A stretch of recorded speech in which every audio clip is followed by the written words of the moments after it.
Oke, pada video ini kita akan membahas tentang materi gerak lurus pada lintasan horizontal. Nah, jadi untuk gerak lurus ini ada dua bagian. Yang pertama, lintasan searah horizontal, dan yang kedua ada lintasan searah vertikal. Nah, khusus di video ini kita akan membahas di lintasan searah horizontal. Jadi, kalau horizontal itu kan berarti seperti sebuah mobil yang melintasi jalan raya, itu kan horizontal ya. Nah, jadi untuk gerak lurus pada lintasan horizontal ada GLB dan GLBB. Nah, berarti kalau di GLB dan GLBB kalian kan sudah pernah pelajari nih ya di SMP. Ada yang namanya kecepatan, ada jarak, ada waktu, ada percepatan. Nah, jadi di GLB itu ada apa saja sih?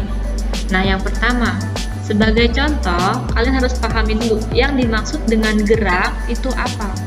Nah, jadi misalkan nih, di sini kan ada dua orang, ya kan, dua orang yang sedang beraktivitas. Nah, yang satu sedang olahraga, dia jalan di tempat yang olahraga. Nah, yang satunya lagi sedang berjalan. Seorang wanita ini sedang berjalan. Nah, jadi mana yang termaksud sebagai gerak? Jadi gerak itu apa? Nah, apakah yang mereka lakukan itu disebut dengan bergerak? Tidak kan, tidak semuanya bergerak. Jadi, apa yang dimaksud dengan gerak? Nah, kalau gerak itu apa? Terdapat perubahan posisi. Jadi seperti seorang pria ini, dia kan hanya jalan di tempat, tetapi posisinya dia kan hanya diam saja di situ. Jadi dia tidak dapat dikatakan sedang bergerak. Tapi kalau yang wanita lakukan ini, dia kan berjalan ya, melewati sebuah trotoar. Nah, karena posisinya berubah dari awal di sini, kemudian sampai melintasi lampu lalu lintas, maka posisinya berubah. Jadi wanita ini dapat dikatakan sedang bergerak. Lalu dari manakah jaraknya seorang wanita ini bergerak? Kalau kita bicara soal jarak, berarti kan ada ukuran lintasan yang dia tempuh. Kalau awalnya dia berada di sini awal, kemudian berada di seberang sana, maka jaraknya adalah berapa? Jarak total yang ditempuh oleh wanita ini. Nah, lalu kemana sih perpindahannya?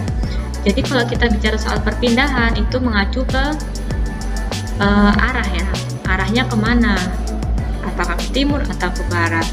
Nah, jadi kalau untuk jarak itu hanya menyatakan angka, tapi kalau perpindahan arahnya kemana, gitu ya. Nah, contoh di sini ada seorang anak di seberang sungai. Nah, seorang anak katakan namanya adalah John. Nah, John ini ingin pergi ke sekolahnya, otomatis dia harus melewati sebuah jembatan untuk menuju ke sekolahnya. Nah, misalkan jarak dari rumah si John ke jembatan adalah 100 meter. Sementara jarak antara jembatan dari ujung seberang sana ke sekolah, di seberang sekolah ini, dari titik B ke C adalah 10 meter.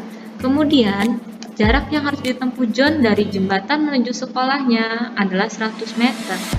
Jadi kalau ditanya adalah jaraknya berapa? Jarak yang ditempuh oleh John tadi berapa?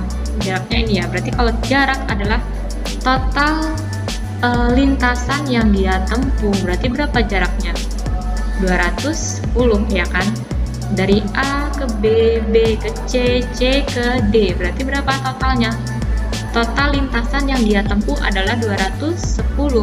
Tetapi kalau berbicara soal perpindahan, nah dia kan berpindah nih dari yang semula di ujung sini, seberang rumahnya, ke sekolah, maka dia berpindah. Nah, perpindahannya berapa? 10 meter. Oke, arahnya kemana? Arahnya ke timur, gitu ya. Nah, itu untuk perpindahan. Kemudian, nah, karena jarak itu merupakan total dari lintasan yang soal objek tempuh, maka dia hanya menyatakan angkanya saja. Misalkan nih, jarak dari A ke C, maka A ke B berapa, kemudian B ke C berapa.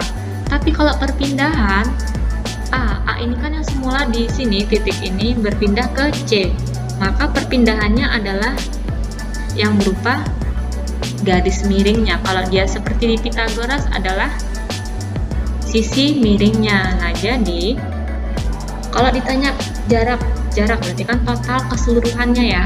Kalau perpindahan, maka dia berpindah ke arah mana nih? A ke C, berarti ke arah timur laut ya. Nah, itu untuk perpindahan dan jarak.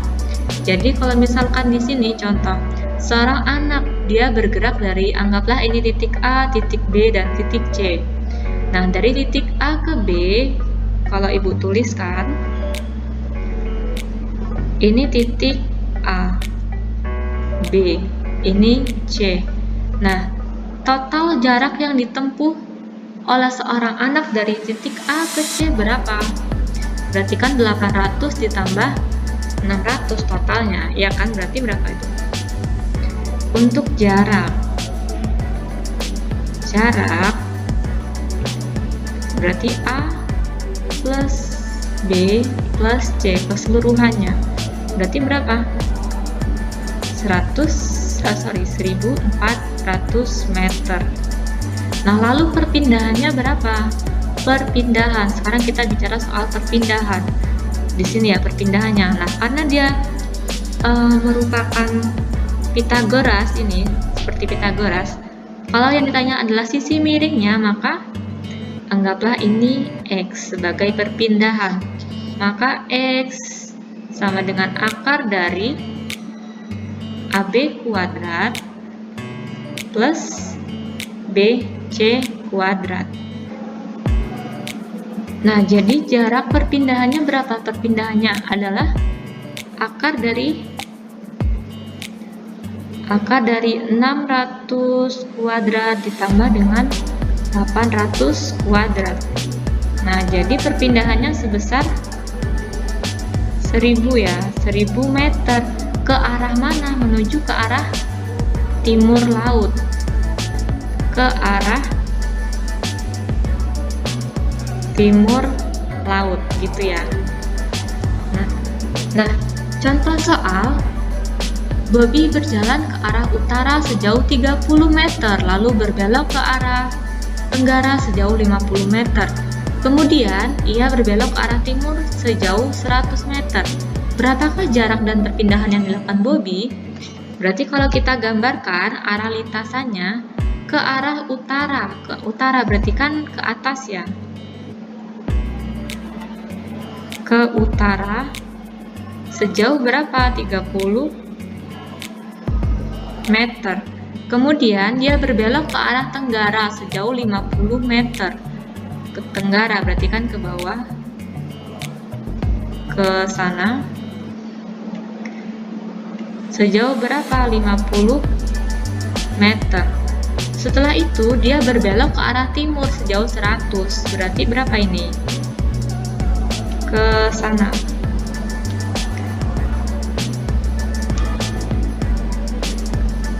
Ke arah timur sejauh 100 meter. Nah, yang ditanya ada dua, ada jarak dan perpindahan. Nah, jadi kalau ditanyakan jarak, kita tulis yang A adalah jarak. Jarak merupakan total lintasan yang ditempuh. Berarti kita jumlahkan keseluruhannya berapa? 180 meter. Kemudian yang kedua, karena ditanyakan adalah perpindahan dari titik, anggaplah ini titik A, B, C, dan D. Nah, jadi kita bisa hitung nih untuk jarak perpindahan. Perpindahannya berapa? Perpindahan dari A ke D. Berarti kita hitung dulu AC-nya berapa. Karena C ke D 100 meter. Maka kita tentukan dulu perpindahan. Nah, perpindahan sama dengan apa? AC plus CD. Nah, AC kan kita belum tahu. Kita cari dulu untuk AC. AC, gunakan persamaan Pythagoras ya. AC sama dengan akar dari sisi miring kuadrat dikurang sisi tegak. Berarti berapa itu? 50 kuadrat dikurang dengan 30 kuadrat. Dapatnya berapa? 40 meter ya.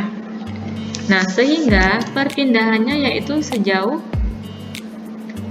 40 ditambah 100, jadi 140. Arahnya kemana? Arahnya ke timur, ke arah timur.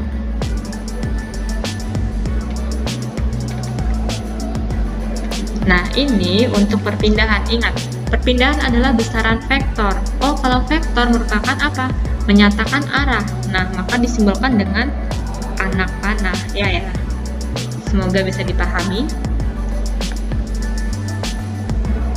Nah, itu tadi penjelasan untuk materi gerak dan perpindahan pada gerak lurus. Jika ada pertanyaan atau kritik ataupun saran, silahkan komen. Dan jangan lupa klik tombol like and subscribe. Terima kasih telah menonton. Semoga video ini bermanfaat bagi kalian. Dan jangan lupa tonton video selanjutnya. See you!